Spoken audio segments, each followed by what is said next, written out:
So for everyone asking, move this out of the way. We have a full dash. It's in there. It's not going anywhere. We have the factory fiberglass unit that actually holds the steering wheel up. All we did was cut the dash pad up so it fits around the bars and is actually safe, but that thing ain't going nowhere. What's up, guys? Today, another day, another Ranger video. It is now, well, I gotta check my phone's like July 27th, I believe. I don't even know how my phone went. July 27th. We have just under 3 weeks until the race. Just under 2 weeks till I have it shipped, actually. It's being shipped the 9th of August. But cage is done. Most of the interior is done. I just gotta do a couple things. I gotta finish cutting out the door on that side. Just finish zip tying the dash. It's pretty much on there all the way. They said we needed the factory dash, and it's in there. The factory full like fiberglass support is underneath everything that holds the steering wheel, and then we just zip tied the actual dash pad onto the roll cage and the original dash pad. I gotta put a couple of nuts and bolts in the Kirky to bolt down the harnesses, so that's good to go. We put some foam padding on the roll cage on that side. All the window nets are in. I'll show you this. We already did the spark plugs. I gotta also cover up these holes. I'm trying to put some of that like silver tape, that thick stuff, just to cover the holes so nothing like flies up inside the cab while the race is going on. I gotta zip tie the rest of these wires up out of the way, make sure everything's good. Alright, we already did a bunch of maintenance so far. I haven't got it up on the list yet, but we did the rear shocks. Same one today, we did the rear shocks, the rear diff cover, all new fluid. Did the plugs and wires, which the plugs were definitely from original. Look at these things. All 6 look that good.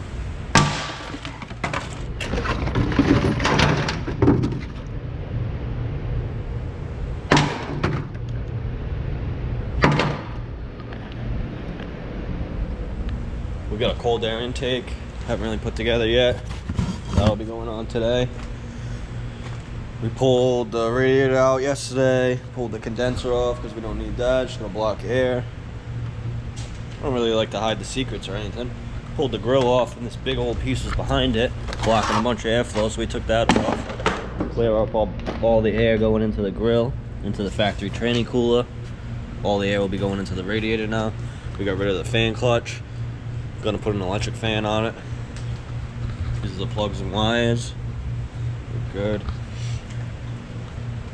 Plan on pulling the AC compressor off, so that's out of the way.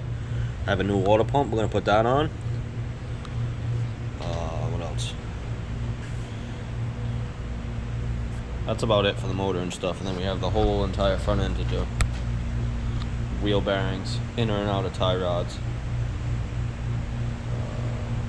Front brakes, pads, rotors, sway bar links, sway bar bushings. We have to get this all done by next Monday because it's going up to New Hampshire for a couple of mods that you'll see in the next video, but we don't want to talk about that much yet, so you'll see in the next video. Also, I've been looking to see what color I should paint it. If you guys have any suggestions, leave it down in the comments. Let me know what you think. What color scheme we should go with. I want something that's going to stand out from everybody else. We also have plexiglass cover for the back window. What else? I think that's about it for now. Once we get the truck up in the air and the wheel is off, I'll start showing you some more. A child, right? I was. Look at these brake pads. I think we needed some. You think it would have lasted 60 laps, Mike? No. How many laps on these? 5. If you're lucky. 2. So this thing was a worse piece of poop than we thought. We're playing that farm ball joint. Oh yeah. Oh my god, look at that bottom one. Alright, so we got new arm for the top, new ball joints to the bottom, new in and out of tie rods, new bushings here, new sway bar links, new shocks.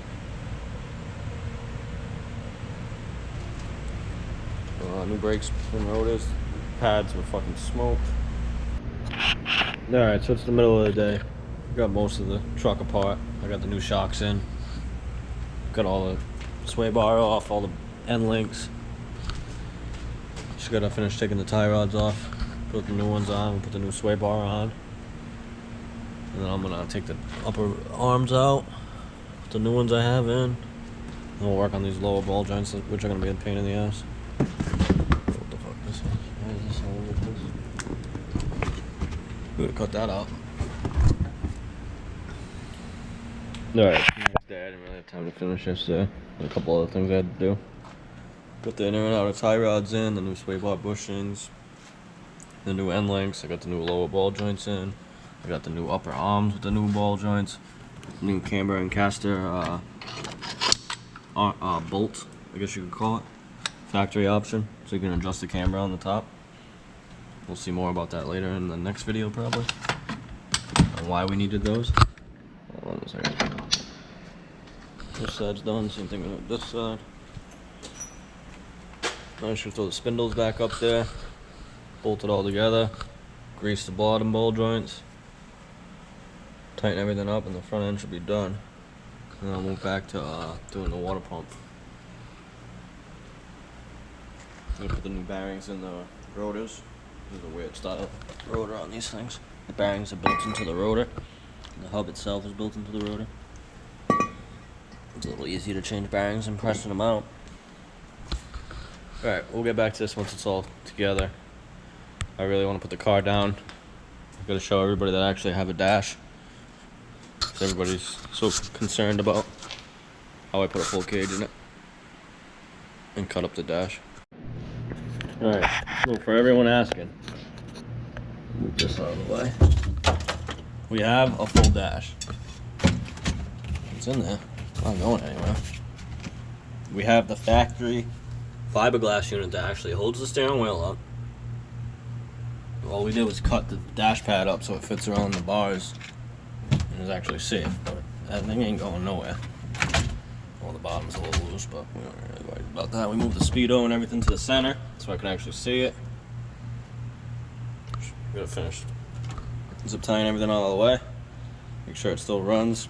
Bypass the inertia switch, which most people don't really know about. Wires right here, we just jump them across. Hopefully not everyone knows about these.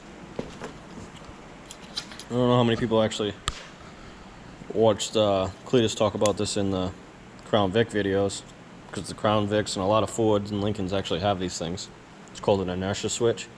So if the truck ever gets like hit or rolls over, this thing pops and it cuts the fuel pump. So we're going to bypass this so it doesn't cut the fuel pump mid-race or if somebody bumps into me or anything like that. So we don't need that where we're going. Just pulled the drive shaft to get dropped off to get new U-joints and balanced. That's one thing I remember. A couple times. God, I can't talk. That's one thing I remember about the Crown Vic races. A couple of the drive shafts actually broke in those. Just looking to prevent all this stuff from happening. Got the front wheel on, got all the spindles on and everything. Just got this wheel on. I'm about to do like an eye alignment just to get the wheel straight before we go get a real alignment. Well, we got all that good stuff in there. I'm gonna put this other wheel on, do an alignment, probably bring it down. Still have to do brake lines because this one popped in the back, which is real crusty and I hate doing brake lines. This one right here. Probably just gonna get this whole piece right here now, if I can get. Alright, so we got the water pump out.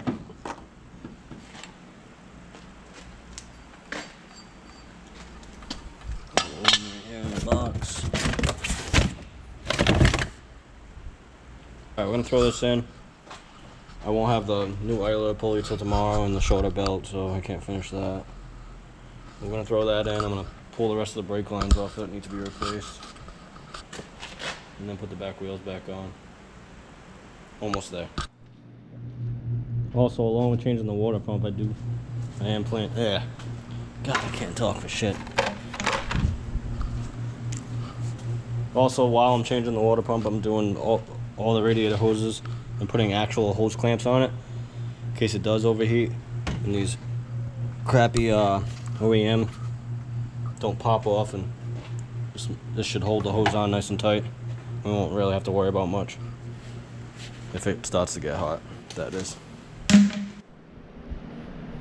Alright, I'm going to leave this video up here. Got most of the work done that I wanted to do so far for the maintenance. We're just waiting on an electric fan from my buddy, the idler pulleys, and the smaller belt so we can finish that. I have someone coming to do the rear brake lines because I absolutely hate brake lines and they're so rotted. I don't even want to deal with it. So I got someone coming to do that rear brake line to the back, new Y, and both new brake lines to the both wheels, and probably new wheel cylinders because they're so rotted you're not gonna be able to bleed it. I got most of the wires out of the way, zip tied up. I just gotta cut this door up so I can get the window out of this side. Put some bolts in the seats, bolt the seat belts down. But I'll end this video off here. Next video we'll be going up to New Hampshire for a couple mods. You'll see in that video. Let me know what you think of the Ranger so far and all the mods I've done. If you think it's actually, God, I can't even talk this whole video. Let me know if you think it's actually gonna last the 60 laps. Thanks for watching.